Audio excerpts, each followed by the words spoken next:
দেখো আজকের আমি চিড়া ভাজবো বিনা তেল দিয়ে। এই যে দেখো চিড়া বেছে নিয়েছি একটু নোংরা না থাকে।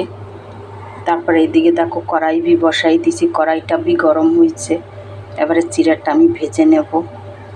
তেল দেবো না, বিনা তেলে দেখাচ্ছি তোমাদের। সবসময় তেল দিয়ে ভাজলেই টেস্ট হয় না, শুকনো তো ভালো হয়, চাইটার সঙ্গে খাওয়া যায়।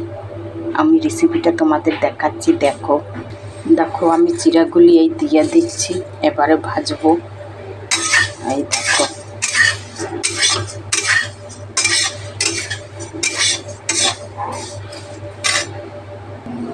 দেখো আমার চিড়া ভাজা হয়ে গেছে। এটা হয়ে গেছে, আর একটু ভাজবো, তারপর তোমাদের দেখাচ্ছি। একটু বাদাম শুকনো ভেজে নেব, এর সঙ্গে মিলাইয়া দেবো। এই দেখো দেখো চিড়াটা ভাজা হয়ে গেছে, এবারে আমি বাদামটা ভেজে নেব। এই দেখো এদিকে পুরোটা ভেজে নিয়েছি। এই দেখো বিনা তেলের। দেখো আমার বাদাম ভাজা হয়ে গেছে। এই যে এবারে নামাই দেবো। এই দেখো দেখো বাদামটা এবারে চিড়ার সঙ্গে আমি মিলাইয়া দেবো। এই দেখো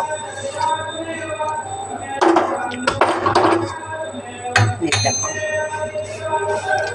আরও কিছু একটা দেবো, দেখাচ্ছি তোমাদের। এই দেখো তোমরা ওইরকম ভেজে খেয়ে দেখবে, তেল ছাড়া চায়ের সঙ্গে খুবই ভালো হয় বিকালবেলা।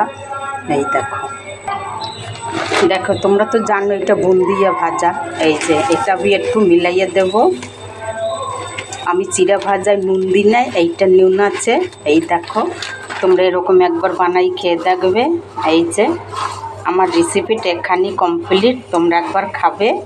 যদি এরকম বানাইয়ে খেয়ে ভালো লাগে, আমার ভিডিওটা একটা লাইক দিও, আর আমার ভিডিওটা সাবস্ক্রাইব করে দিও।